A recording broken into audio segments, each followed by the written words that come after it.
Bien, pues ya Reinaldo me dio el regalo de orar por mí para esta exposición, así que vamos a preparar las mentes y el corazón para adentrarnos en estas reflexiones que hemos estado haciendo. Yo voy a comenzar con este pasaje que vimos la semana pasada, que está en el Salmo 16. Recuerden que estamos viendo este tema de en pos de la plenitud. Y la plenitud de la vida cristiana, obviamente. Cristo dijo que Él vino a darnos vida y vida en abundancia, lo que implica que nos vino a dar una vida plena, no perfectamente cómoda, pero plena en el sentido espiritual, en el sentido de nuestra alma y nuestros corazones. Y este versículo en el Salmo 16 habla de esa vida abundante de la que Cristo habla en Juan 10:10. El salmista dice, orándole a Dios, me darás a conocer la senda de la vida. En tu presencia hay plenitud de gozo. En tu diestra hay deleites para siempre.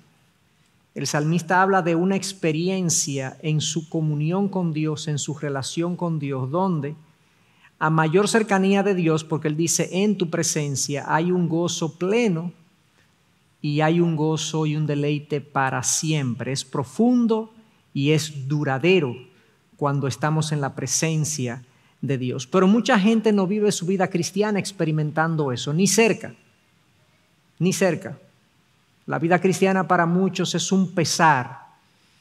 La muerte al yo resulta muy amarga diariamente. Sentimos y experimentamos la muerte al yo y a los deseos, pero no experimentamos la dulzura de Cristo y de la presencia de Dios en nuestras vidas. ¿Qué es lo que pasa? El autor que estamos estudiando en su libro Depresión Espiritual, Martyn Lloyd-Jones, hace una definición aproximada de este estado de depresión espiritual y él indica que es un trastorno. Estas no son exactamente sus palabras, pero esto es lo que implica el libro. Es un trastorno del alma donde el cristiano pierde el interés y la alegría por la salvación y su Salvador. Por alguna razón, por múltiples razones que de hecho él analiza en su libro.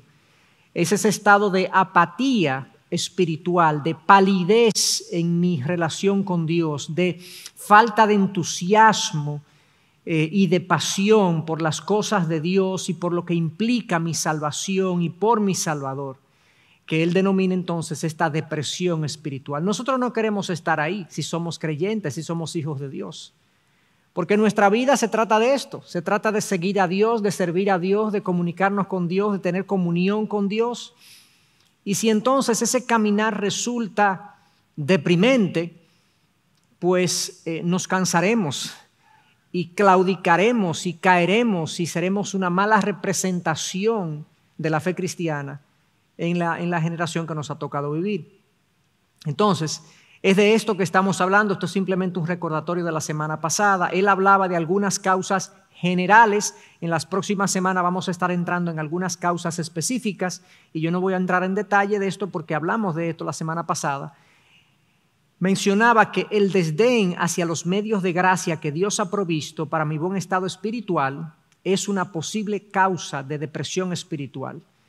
Si yo no tengo comunión con Dios a través de su palabra, si yo no tengo comunión con Dios a través de la oración, que son estos medios de gracia, formas, mecanismos a través de los cuales Dios me permite conectarme con Él y cultivar mi relación con Él. Si yo no tengo aprecio por la iglesia, ni por la comunidad de la iglesia, si yo no tengo aprecio por el servicio a la causa de Cristo en sentido general, si yo no cultivo nada de eso, yo voy a ver disminuida mi pasión por las cosas de Dios y mi gozo por mi Salvador y por mi salvación.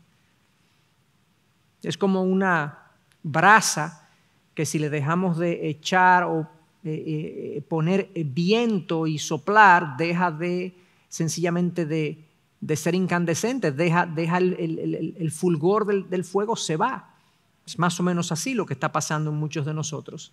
Adicionalmente, algunos tenemos temperamentos y personalidades que nos conducen a estados de apatía en muchas cosas. Hay gente que no es disciplinada y eso contribuye a su falta de comunión con Dios. O hay gente que es muy emotiva y cualquier cosa los desanima, cualquier prueba los somete a una presión enorme. Tenemos que conocernos, tenemos que saber quién somos para poder enfrentar esas debilidades que nos hacen cristianos frágiles y de doble ánimo muchas veces. Hay también condiciones físicas. A veces estamos muy estresados, muy cansados, muy atribulados por alguna razón y no nos damos cuenta que eso nos está conduciendo a una falta de disfrute de la vida espiritual. Si no ponemos atención en eso, pues padeceremos de depresión espiritual. Y por último, también a veces minimizamos o reducimos a nada la guerra espiritual. Ignoramos las estrategias de Satanás muchas veces en nuestras vidas. Y él anda como león rugiente buscando a quien devorar y nosotros somos la presa fácil que no estamos atentos a ese león y nos dejamos atrapar fácilmente muchas veces por este enemigo espiritual de nuestras almas. Visto eso, entonces, ¿qué vamos a hacer? ¿Qué vamos a hacer si estamos experimentando un estado de depresión espiritual, de falta de pasión por mi Salvador y por la salvación que he recibido en Cristo?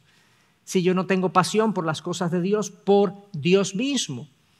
Bueno, hay un tratamiento inicial, vamos a hablar de más cosas en el futuro, pero hay un tratamiento inicial que está en el Salmo 42, donde el salmista, ya leímos esto, pero yo quiero profundizar en un sentido hoy, en este texto.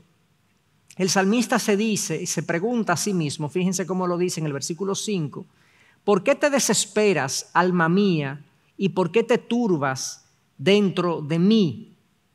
Espera en Dios, pues he de alabarlo otra vez por la salvación de su presencia.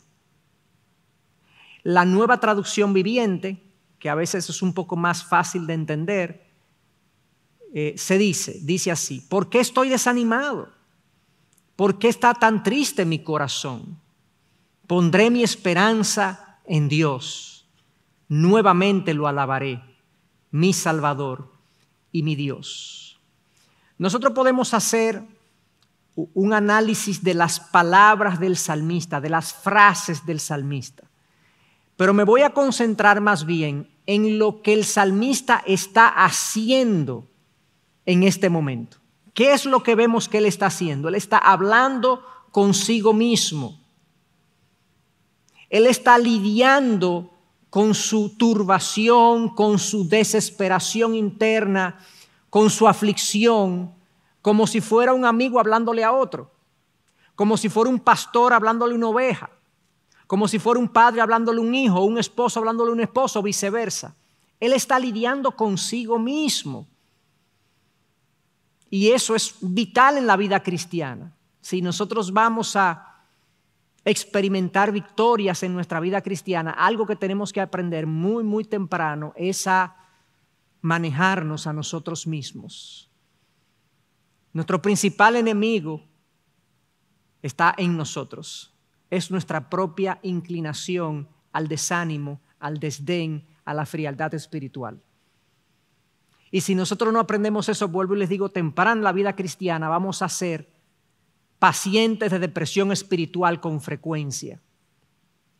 Martin Lloyd-Jones, hablando de esto, dice: lo primero que debemos aprender es lo que aprendió el salmista. Debemos aprender a hacernos cargo de nosotros mismos. Me permito sugerir que el problema principal en todo este asunto de la depresión espiritual es, en cierto modo, que dejamos que nuestro yo nos hable a nosotros en vez de que nosotros hablemos con nuestro yo. Y uno pregunta, ¿de qué yo está hablando? El yo que está dentro de nosotros. El yo que te dice cosas que a veces tú no quieres hacer o que no debes hacer y que si le pones atención te va a desviar.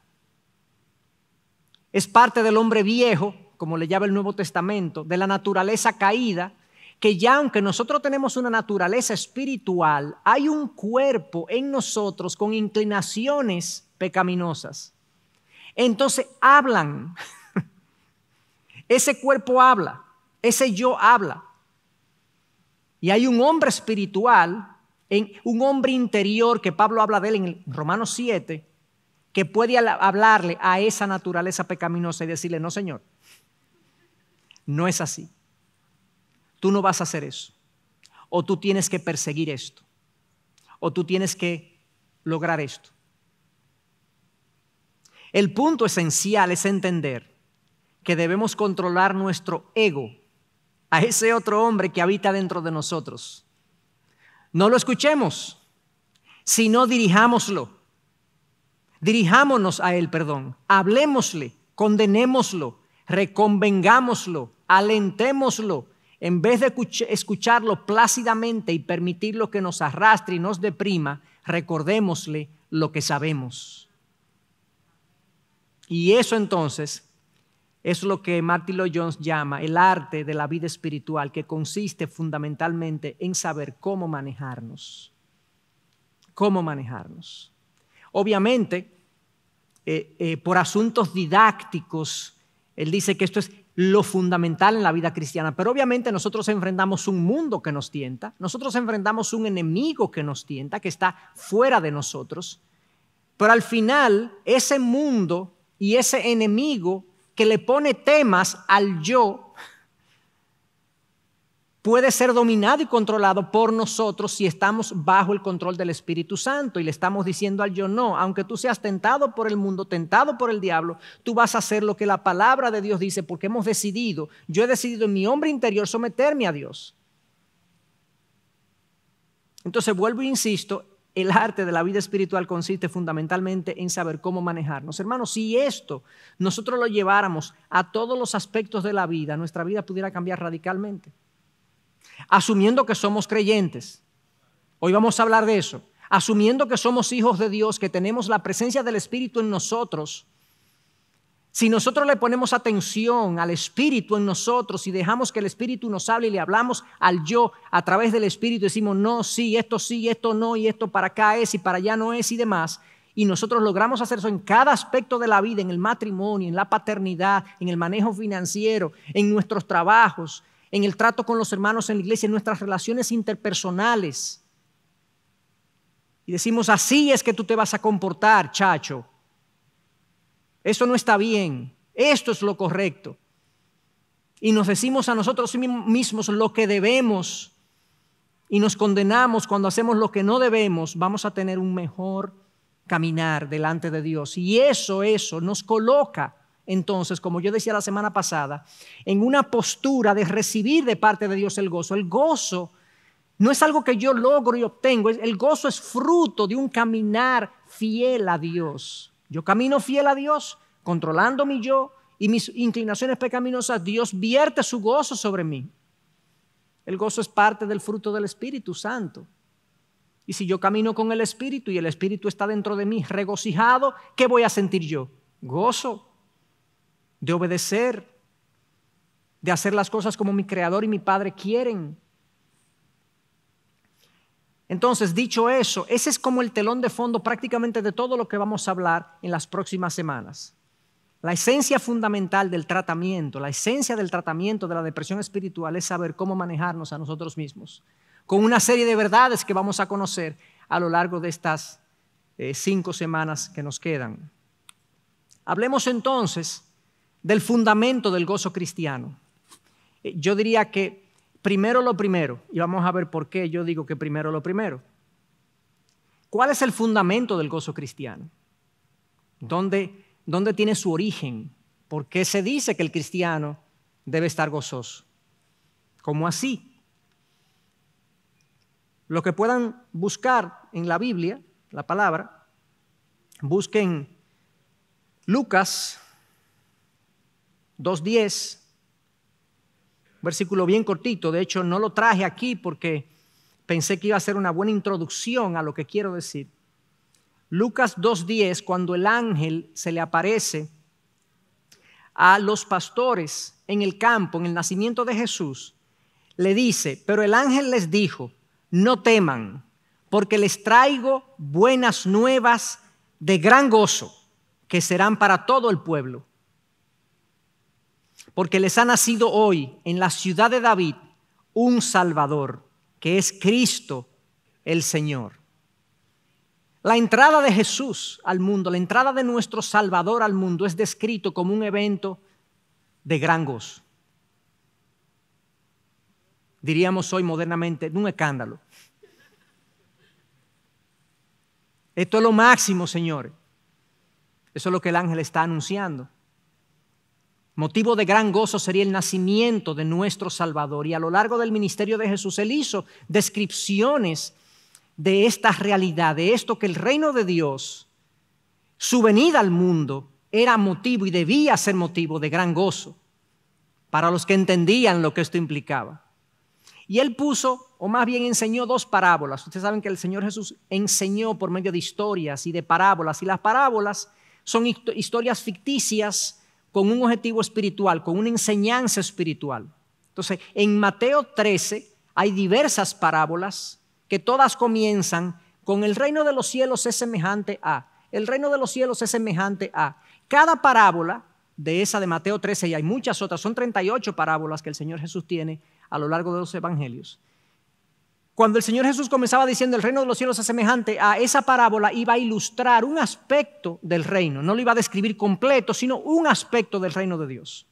Y aquí en Mateo 13, versículo 44 al 46, hay dos parábolas muy parecidas unas a otras, una al lado de la otra, muy cortitas. Dos versículos, dos parábolas. Más bien, no, son como 6 versículos, dos parábolas. Dice así, el reino de los cielos es semejante a un tesoro escondido en el campo, que al encontrarlo un hombre lo vuelve a esconder y de alegría por ello va, vende todo lo que tiene y compra aquel campo. Otra vez dice otra parábola, el reino de los cielos también es semejante a un mercader que busca perlas finas y al encontrar una perla de gran valor fue y vendió todo lo que tenía y la compró. Estas son las dos parábolas. Jesús nos está diciendo un aspecto del reino de los cielos. Hay cosas que podemos aprender de estas parábolas que nos enseñan acerca de cómo es el reino de los cielos. O sea, cómo es la realidad como Dios la entiende. Eso es el reino de los cielos. La realidad como Dios la entiende. En qué consiste el deseo de Dios, la intención de Dios aquí. Y aquí vemos por lo menos 4 aspectos que yo quiero mencionar. En primer lugar, fíjense que hay 2 tipos de personas. Uno que encuentra el evangelio, el tesoro, claramente por el contexto de todo el capítulo, es claramente el evangelio, las buenas nuevas de gran gozo, la venida de Jesús y el anuncio de que hay perdón para los hombres, que hay un camino para acercarse a Dios que no estaba claro. Ahora Dios se anuncia, Cristo se anuncia a sí mismo como el camino de la verdad, de la vida. Yo soy el camino, dice Cristo, ¿no? Y a través de Él podemos llegar al Padre. Entonces, esas buenas nuevas de gran gozo es el evangelio. Entonces, ¿qué pasa? Aquí vemos 2 individuos, uno que se encuentra un tesoro sin estarlo buscando y otro que se encuentra una perla de gran precio, pero él era un mercader de perlas. Entonces, representan 2 tipos de personas. Hay gente que va por la vida, no está buscando de Dios, no quiere una relación con Dios. De hecho, puede ser un total ignorante de las cosas de Dios, pero de repente se encuentra de alguna manera con el evangelio y se da cuenta que es un tesoro. Esa es la primera persona.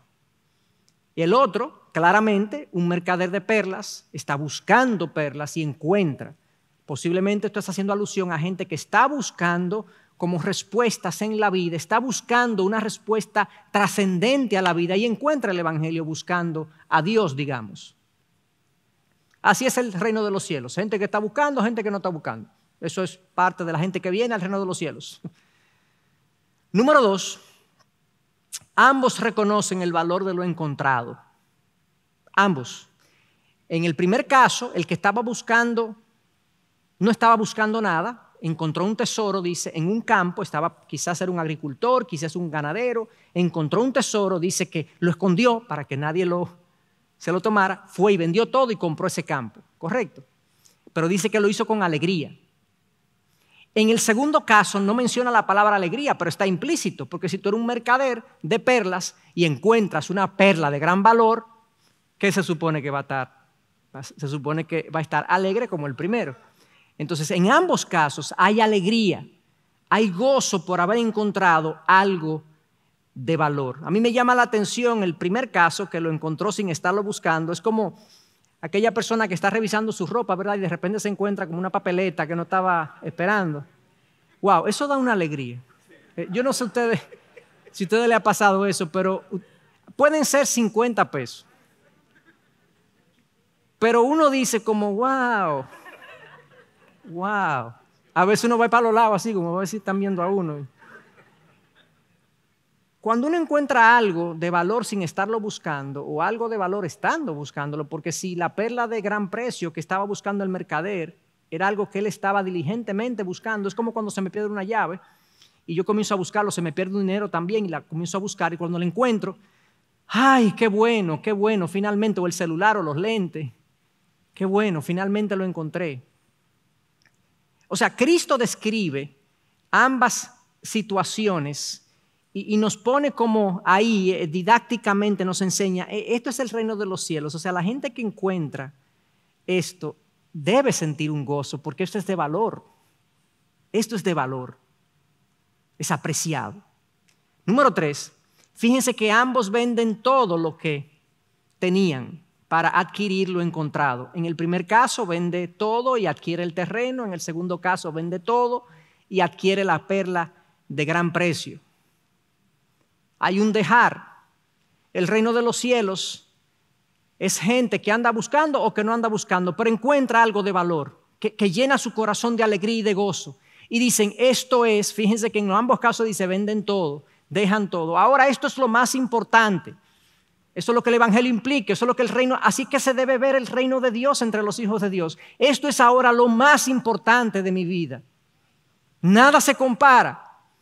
Todo lo demás yo estoy dispuesto a venderlo si tengo que hacerlo. ¿Eso implica que yo tengo que vender todo para venir a la iglesia y vivir aquí? No es eso. Lo que está diciendo es que ahora esto es lo más importante. Ese es el punto de la parábola. Así es el reino de los cielos. Así es que Dios quiere que la gente sea en el reino de los cielos, que se dé cuenta del enorme precio y valor que esto tiene y esté dispuesto a dejarlo todo y abrazar el evangelio con todo su corazón. Pero no solamente ellos, y eso implica hacer cambios. Ellos venden, eso hacen cambios y adecúan sus vidas para ahora adquirir esto. Y por último, pues lo compran, se apropian de ello. Esto es mío. Yo lo quiero y voy a hacer todo lo necesario para tenerlo conmigo por el gran valor que entienden esto tiene, que tiene el evangelio. Y obviamente quien hagan esa transacción nunca se van a arrepentir de ella. Es muy común hoy en día que uno compra una cosa y lo ve más barato en otro sitio y uno dice, óyeme, ¿qué cosa? Lo pude haber comprado más barato. No, con el evangelio nunca pasa eso. Siempre el valor de lo que tenemos supera cualquier otra oferta que el mundo nos pueda ofrecer. Y ese es el hallazgo del evangelio. Fíjense cómo entonces debería haber gozo. La pregunta es, ¿por qué es que no hay a veces gozo o por qué no vemos el valor del evangelio? Porque es que muchos de nosotros ni vemos el valor ni experimentamos el gozo que se supone en el reino de los cielos debemos experimentar lo que encontramos este tesoro y esta perla. ¿Qué es lo que pasa? Una primera razón, y eso lo habla el doctor Martin Lloyd-Jones en su libro, esta es una de las razones que él da después de múltiples, o hay múltiples, y vamos a estarla viendo, es porque hay una confusión, según él. Hay una confusión que mucha gente tiene acerca de lo que realmente es el evangelio. Por eso yo decía al principio que vamos a ver primero lo primero, porque lo primero que nosotros tenemos que hacer para apreciar, atesorar, celebrar el evangelio es entenderlo, comprenderlo cabalmente, completamente. Él dice, hay una confusión. La confusión no es algo nuevo. En cierto modo, la obra maestra de Satanás. Mientras él nos mantenga confundidos en cuanto a la doctrina de la justificación, vamos a entrar en eso ahora, hasta nos alentará a ser justos.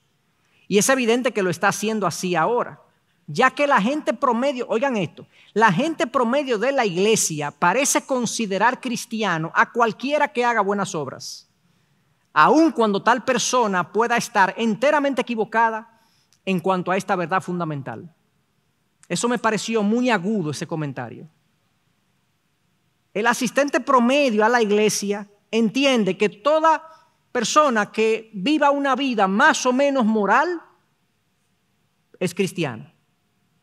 Todo el que diga yo creo en Dios y no es un criminal, digamos, mayúsculo, está bien. Todos los entierros terminan en el cielo. Todo el mundo. Quizás hay algunas excepciones a nivel mundial, ¿no? Hitler y gente así. Que hay un acuerdo, un consenso mundial. No, que Hitler no puede estar en el cielo. Pero en general, la gente entiende y asocia de que todo el bueno, más o menos moral, más o menos honesto, con su cosita, porque todo el mundo tiene su cosita, pero Dios entiende. Está bien con Dios. ¡Qué error garrafal! Es ofensivo al Evangelio, a la verdad del Evangelio. Hiere el mensaje de Jesucristo. Cristo se hizo hombre y llegó donde llegó y se crucificó por nosotros, porque no hay nadie bueno. Y nosotros decimos que no, mira, más o menos, tú sabes. Si era así el asunto, ¿para qué Cristo vino y se crucificó? Si podíamos obtener un tránsito más o menos sencillo a Dios. En esta confusión hay mucha gente. Entonces hay mucha gente que cree que es y no tiene el gozo del Evangelio y no lo experimenta porque no tiene a Cristo en su corazón. Pero hay unos que él llama cristianos miserables, que vamos a ver un poquito más adelante, que a pesar de que se puede considerar que entienden más o menos, no experimentan la fuerza del Evangelio porque no hay una comprensión cabal de estas verdades. Y yo quiero como ir deshilachando, digamos, este concepto y esta idea de la justificación del Evangelio, en qué consiste esto. Y esa confusión, como decíamos, es porque muchos no entienden. Esto es un pasaje clave, absolutamente clave, en esta comprensión del Evangelio. La Nueva Biblia de las Américas lo traduce o lo dice así, Romanos 3, 27 y 28. ¿Dónde está pues la jactancia? Queda excluida. ¿Por cuál ley? ¿La de las obras? No, sino por la ley de la fe.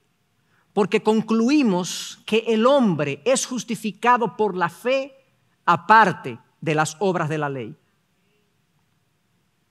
La Nueva Traducción Viviente la traduce así. ¿Podemos entonces jactarnos de haber hecho algo para que Dios nos acepte? No, porque nuestra libertad de culpa y cargo no se basa en la obediencia a la ley. Está basada en la fe. Así que somos hechos justos a los ojos de Dios por medio de la fe y no por obedecer la ley.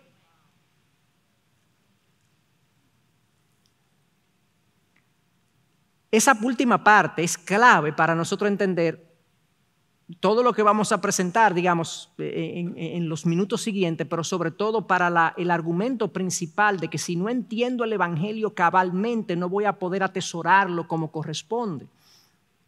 Versículo 28, otra vez en la Nueva Biblia de las Américas, porque concluimos que el hombre es justificado por la fe, aparte de las obras de la ley. La Nueva Traducción Viviente. Así que somos hechos justos a los ojos de Dios por medio de la fe y no por obedecer la ley. Porque ningún hombre puede ser justificado por sus obras.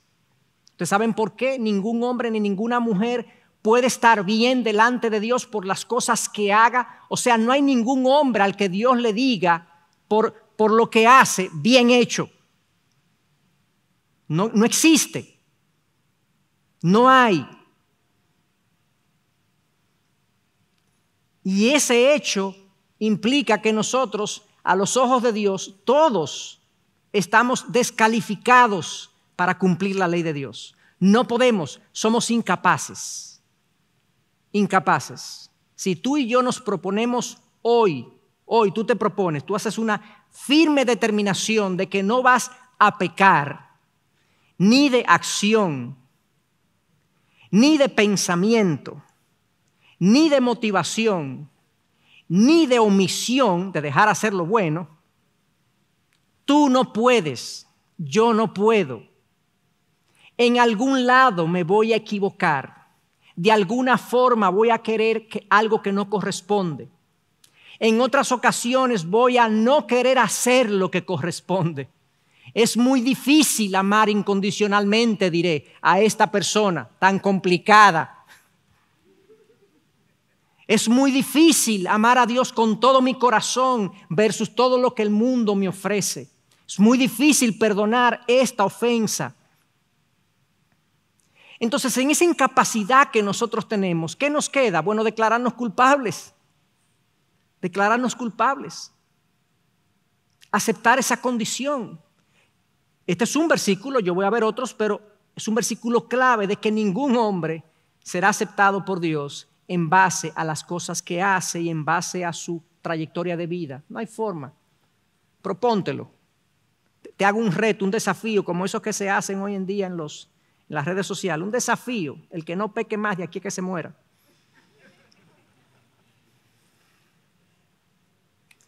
Pilares del gozo cristiano. Entonces, el primer pilar, lo primero es que debemos reconocer con absoluta claridad nuestra pecaminosidad. Antes de que alguien pueda saber lo que es el verdadero gozo cristiano, tiene que llegar a sentirse miserable. En realidad, el verdadero problema con los cristianos miserables es que nunca han llegado a sentirse verdaderamente miserables, porque nunca han llegado a sentirse pecadores, profundamente pecadores. Muchas personas llamados cristianos que no se ven y no se entienden como, sí, ellos saben, somos pecadores, como un concepto, pero no se ven a sí mismos como enfermos. Enfermos moralmente, enfermos espiritualmente, en necesidad de ayuda, necesitados de la gracia de Dios y de la misericordia de Dios. No nos vemos así. Hay gente así, pero no yo. Nos comportamos como el fariseo de Lucas 18, que ora a Dios y dice, Señor, yo te doy gracias, porque no soy como los demás hombres, estafadores, adúlteros, ni como este recaudador de impuestos. Yo soy bueno. Gracias, Señor. Orando y pecando al mismo tiempo, de arrogante y de orgulloso, y de desprecio a los demás. Entonces, ¿cómo pasa esto? ¿Cómo pasa que sí podemos entender que hay un concepto teológico de que somos pecadores todos, pero cómo llega una persona a pensar eso de esa forma? ¿Cómo pasa esto? Hay dos cosas que nosotros tenemos que tener en cuenta. En primer lugar, muchos de nosotros pensamos en el pecado solo en términos de hechos concretos, ciertas acciones específicas. Y número dos, yo voy a explicar eso ahora, porque se determina la pecaminosidad en función de los demás en lugar de enfrentarnos cara a cara con la ley de Dios. Hablemos de la parte, el primer punto, de cómo muchos de nosotros vemos el pecado en términos de hechos concretos, ciertas acciones específicas. Literalmente yo he oído gente que dice, pastor, yo no robo, ni mato, ni fumo, ni bebo. ¿Cuál es mi problema? O sea, esa es tu definición de pecado. Todo eso incluye, eso es lo que tú incluyes como lo que desagrada a Dios. Que yo no estoy diciendo que eso sea, sino que eso es lo que la gente dice, mucha gente. Hay personas que asocian el pecado con ciertos hechos concretos y si ellos no lo hacen, esos hechos concretos significativos, que se consideran despreciables, que son desagradables, que son reprensibles, ellos están más o menos bien. En una ocasión en consejería, supe de alguien que se le preguntó, ¿qué tú entiendes que debes mejorar? ¿En qué áreas de tu vida tú entiendes que debes crecer? O sea, ¿qué pecados hay en tu vida que tú entiendas que debes dejar atrás y arrepentirte de? Y la persona hace así, respira y dice, la verdad que no veo nada, no. Quizás la mayoría de nosotros no está ahí, pero tampoco estamos viendo todos los colores de nuestro pecado. No consideramos nuestra ira como ofensiva. No consideramos nuestro chisme como hiriente. No consideramos nuestro materialismo como importante.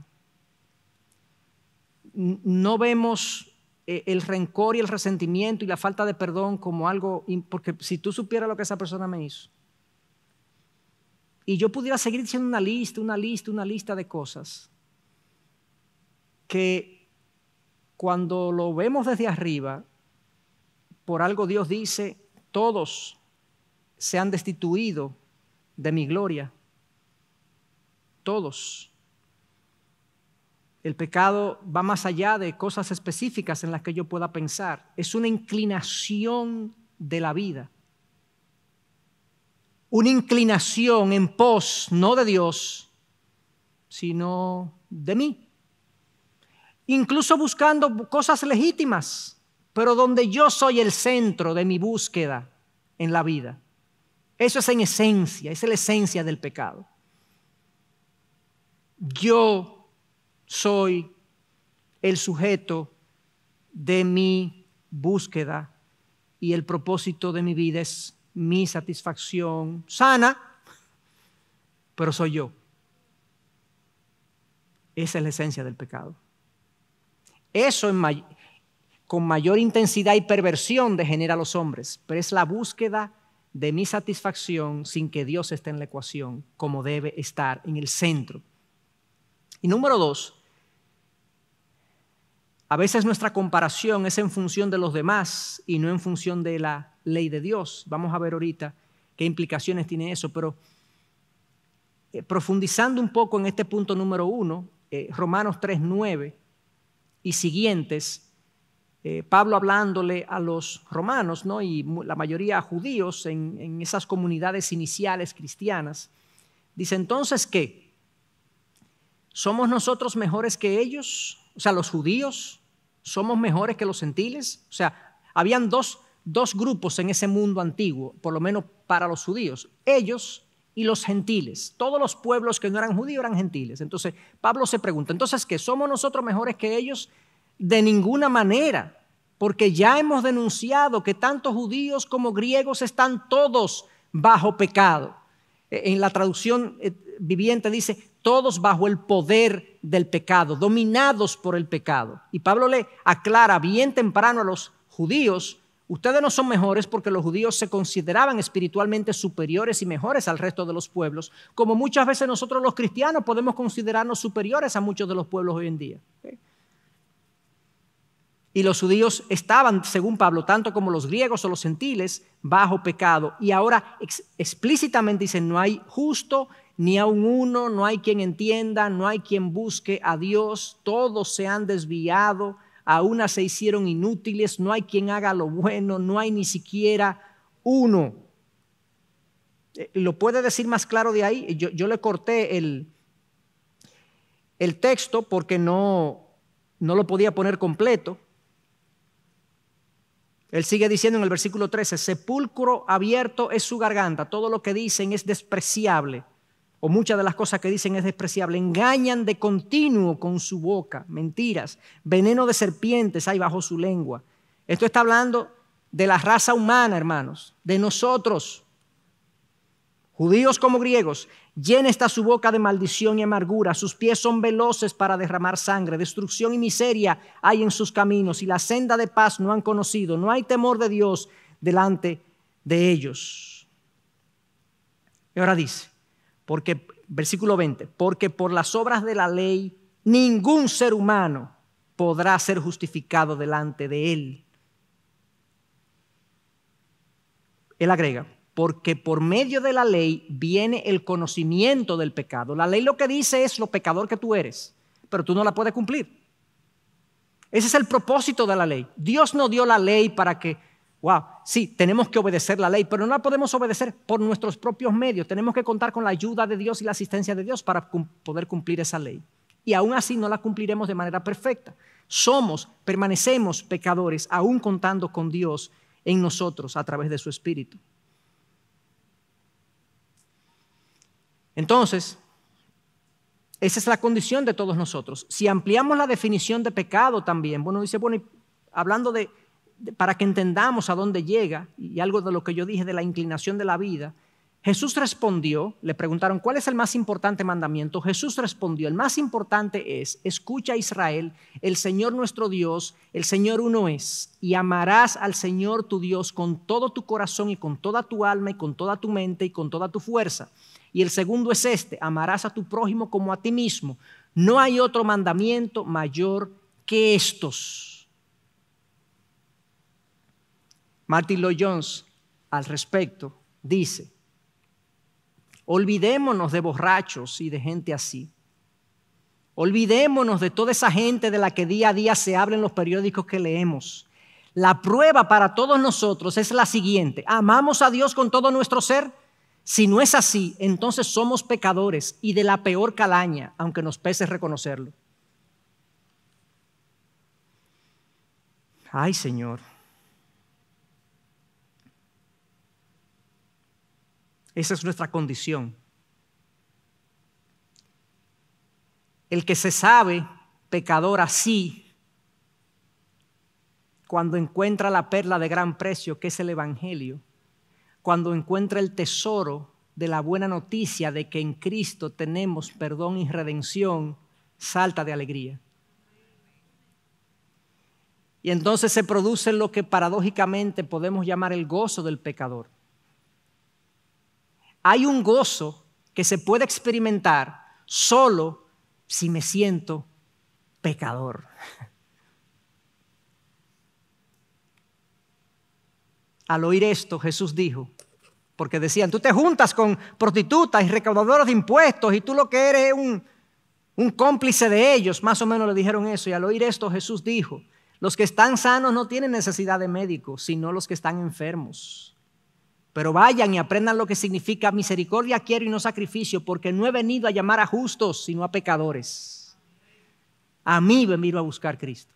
A mí, pecador, sí, malo, feo.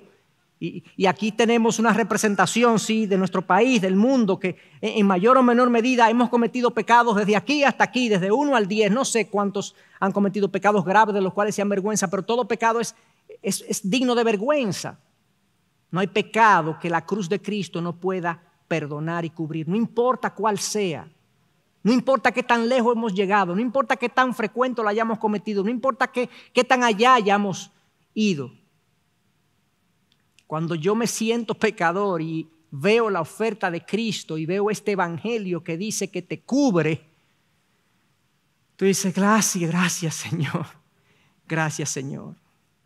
El salmista, Salmo 32, posiblemente después de su pecado con Betsabé y de haber matado a Urías, dice, cuán bienaventurado es aquel cuya transgresión es perdonada, cuyo pecado es cubierto. Cuán bienaventurado es el hombre a quien el Señor no culpa de iniquidad. Gracias, Señor. Pablo, el gran apóstol Pablo, muchos dirían uno de los hombres quizás después de Cristo más santos que haya vivido en la tierra, aunque era un hombre pecador, dicho por él mismo, escribe en Romanos 7, soy un pobre desgraciado. ¿Quién me libertará de esta vida dominada por el pecado y la muerte? Gracias a Dios La respuesta está en Jesucristo nuestro Señor. Así que ya ven, en mi mente de verdad quiero obedecer. Así que ya ven ustedes, en mi mente de verdad quiero obedecer la ley de Dios, pero a causa de mi naturaleza pecaminosa soy esclavo del pecado. ¿Qué descripción hace Pablo de sí mismo, de sus luchas? Pero fíjense dónde está cifrado su gozo. Él no está deprimido, porque un deprimido no está dando gracias, no está agradecido por nada. Este hombre sabe dónde está, pero ve a Cristo y dice, gracias por mi Señor Jesucristo. Entonces ese es el gozo del pecador que uno experimenta cuando uno entiende realmente su condición. Cuando uno entiende que Cristo vino a salvar a pecadores, a enfermos. Él es el médico que vino tras el enfermo. Yo me imagino que una persona que está enferma, postrada en cama, sin posibilidad de caminar quizás para ir en búsqueda del médico, y el médico viene y se le presenta y dice, ¿qué es lo que te pasa? Siente adentro, ay doctor, qué bueno que usted vino. He visto testimonios de ministerios cristianos que hacen operativos médicos y demás, y cómo la gente sale contenta y feliz de que el médico vaya y acuda a sus necesidades. ¡Qué gozo hay cuando el médico se aparece, sabiendo yo que estoy enfermo y necesito el tratamiento que ese médico va a traer! Así es la necesidad espiritual, exactamente igual. Por eso Cristo usó la analogía. Yo he venido no a salvar a justos, sino a pecadores. No el que se cree justo. El que se cree justo no busca de Cristo. El que se cree sano no busca al médico. Eso es lo que está diciendo. Pero nosotros, los que estamos enfermos, tenemos gozo cuando vemos a nuestro médico. Pero hay un segundo pilar. Ese es el primer pilar de entender el Evangelio. Mi condición de pecado, mi necesidad de Cristo, mi enfermedad espiritual que no tiene remedio que no sea el Evangelio de Jesucristo. Eso es un tesoro que tenemos que aplaudir, apreciar y valorar. Hay una segunda cosa entonces que se deriva de esta primera. El cristiano verdadero se da cuenta de que a la convicción de pecado le sigue el camino de Dios, de la salvación en Cristo. Esta es la grandiosa buena nueva. Eso fue lo que anunció el ángel. Le traigo buenas nuevas de gran gozo. ¿Cuáles son? Les nació un Salvador. Este es Cristo el Señor. Le nació un Salvador. Voy a leer un pasaje ahora que he leído. Leí otro muy parecido, van a pensar que es el mismo, pero agrega algo más que quiero indicar. Pablo dice en la gran carta del Evangelio, que es Romanos, dice, porque por las obras de la ley ningún ser humano puede ser justificado delante de Dios. Eso ya lo leímos en otro pasaje. Nadie puede ser recto delante de Dios por lo que hace. Pues por medio de la ley viene el conocimiento del pecado. ¿Estamos de acuerdo? La ley te dice qué tan pecaminoso tú eres. Pero ahora, aparte de la ley, la justicia de Dios ha sido manifestada, confirmada por la ley y los profetas. Esta justicia de Dios, por medio de la fe en Jesucristo, es para todos los que creen. Porque no hay distinción, por cuanto todos pecaron y no alcanzan la gloria de Dios. Aquí la esencia de lo que yo quiero mencionar es que ya nos dijeron que no podemos ser salvos por medio de las obras de la ley. Nadie puede ser salvo por medio de las obras de la ley. No somos capaces de cumplir la ley. Pero el versículo 21 dice, pero ahora, aparte de la ley, o sea, sin considerar la ley es que Dios va a salvar. Aparte de la ley, la justicia de Dios se manifestó de otra manera. ¿Cuál es esta? Versículo 22, esta justicia de Dios por medio de la fe en Jesucristo. Hay una justicia, una rectitud que Dios otorga por medio de la fe. Es una justicia, es una rectitud de vida que tú no logras, que tú no te ganas, que tú no trabajas. Es algo que Dios te otorga y que no te pertenece. Yo le voy a explicar más ahora eso. Cuando Lutero entendió eso, él dice que él renació. Martín Lutero, el gran reformador. Oigan lo que le pasó a Lutero. Muchos lo conocen, algunos quizás no. Martín Lutero fue, digamos, el pionero de la reforma, aunque hubo otros antes que él, pero es el más conocido.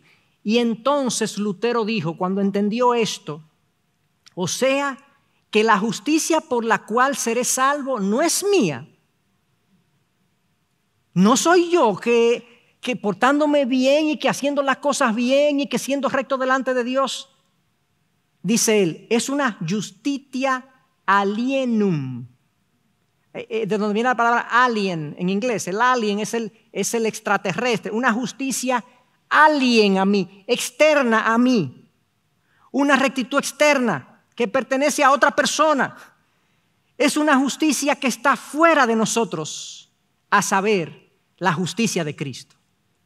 Y Lutero dijo, cuando descubrí eso, nací de nuevo del Espíritu Santo y las puertas del paraíso se abrieron y entré. Ay, Señor. O sea, que yo tengo el cielo abierto de par en par, porque la forma como Cristo vivió es considerada como mi forma de vivir cuando yo pongo mi fe en Cristo. La justicia de una persona, o sea, cuando dicen la justicia de Cristo, cada persona tiene una justicia. Justicia aquí no significa un juez que está dictaminando un buen veredicto. Aquí la justicia es rectitud moral de vida. Cuando están hablando de justicia estamos hablando de eso. Entonces, tú tienes una rectitud. Por ejemplo, hay gente que es conocida, fulano de tal. No, ese tipo es por la rayita. Decimos nosotros, ¿verdad? Eso significa que ese individuo siempre es honesto, serio, no perfecto, porque ya establecimos que todo el mundo es pecador, pero es un individuo confiable relativamente, ¿ok? Pero hay gente que su justicia, su rectitud es, ese es un sinvergüenza. ¿Estamos de acuerdo? Desde el punto de vista de Dios, tu justicia es que tú eres un pecador. No, ese tipo peca y peca y peca y peca. De diferentes maneras, de diferentes formas. Nosotros, todos somos así. Pero Cristo, no. Él es el santo de Dios. Cuando Dios ve a Cristo, cuando el Padre ve a Cristo, ve a su Hijo Jesús, dice, este es mi Hijo amado en quien yo tengo complacencia. Su vida es recta delante de mí. Y esa vida de rectitud, Dios se la regala a aquellos que ponen su fe en Jesucristo como su Señor y Salvador. Y Dios ahora dice, tú eres justo, no por ti, sino por la justicia de mi Hijo, que es alienígena a ti, pero yo te la he regalado por gracia. Increíble. Eso es sorprendente. Miren cómo Pablo lo dice más claro todavía. Filipenses 3, 8 y 9. Y aún más, yo estimo como pérdida todas las cosas en vista del incomparable valor de conocer a Cristo Jesús, mi Señor. Por Él lo he perdido todo y lo considero como basura a fin de ganar a Cristo. Hasta ahí, párense ahí un momentito, hasta ahí uno diría, no, Pablo tiene el cielo ganado. ¿Estamos de acuerdo? Todo para él es basura, él dejó todo, lo perdió todo. Pablo tiene el cielo ganado por su justicia. ¿De acuerdo? Pero miren lo que le agrega. Y ser hallado en él, no teniendo mi propia justicia derivada de la ley, sino la que es por fe en Cristo, la justicia que procede de Dios sobre la base de la fe. Es así. No, yo dejé todo es basura por conocer a Cristo, pero yo no estoy confiando en mi justicia, yo estoy confiando en la de Dios que me es otorgada por medio de la fe en Jesucristo. Increíble, increíble. Por eso es que él mismo, Pablo dice en Romanos 1, 17, porque no me avergüenzo del evangelio, pues es el poder de Dios para la salvación de todo aquel que cree, del judío primeramente y también del griego, porque en el evangelio la justicia de Dios se revela por fe y para fe, o sea, es fe de principio a fin. Eso es lo que implica, como está escrito, mas el justo por la fe vivirá. No por la justicia, no por la rectitud de vida, no por sus buenas obras. El justo es considerado justo delante de Dios por la fe. Y Abraham creyó y le fue contado por justicia, nos dice la palabra. Entonces, cuando uno pone estas dos cosas juntas, mi profunda pecaminosidad y la gloriosa gracia de nuestro Dios de regalarnos la justicia de Cristo a nuestro favor, tú la combinas y lo meditas y lo piensas y lo reflexionas y ponte eso de tarea. Si tú no estallas en gozo, pídele perdón a Dios. Con esto termino. Lutero decía, me miré a mí mismo y vi imposible salvarme. Miré a Cristo y vi imposible perderme. Gloria a Dios. Por eso es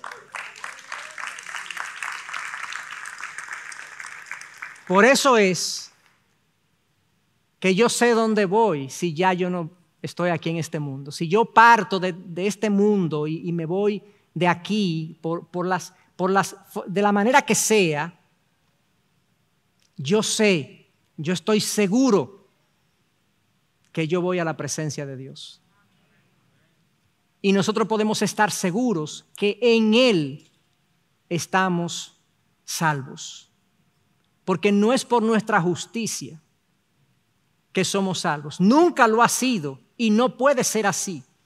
Ningún hombre puede ser justificado por las obras de la ley, sino que somos hechos justos, o más bien considerados justos por Dios cuando ponemos nuestra fe. La justicia derivada de la fe, no de la ley, es la que nos salva. Glorioso evangelio. Glorioso evangelio. Por eso el ángel decía, buenas nuevas de gran gozo vengo a anunciar, les ha nacido un Salvador. Y hermanos, si eso está en su lugar en nuestra vida, si la apreciación del tesoro y la perla de gran precio del evangelio está en su lugar en nuestras vidas, nosotros vamos a ver muchas de las cosas que nos pasan como más pequeñitas. Porque este es el sentido de la vida. Ser de Dios, pertenecerle a Dios, ser su hijo, conocerlo. Este es el motivo de gozo del cristiano. Que a pesar de lo que somos, Dios nos ha dado un lugar a su lado. Que el Señor sea con nosotros.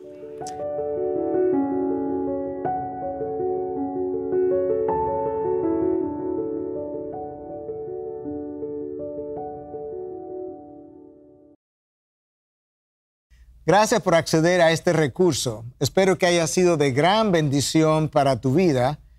Te sugiero que te suscribas a este canal de forma que tú puedas recibir notificación la próxima vez que hayamos subido un nuevo recurso que pueda servirte de instrucción y bendición.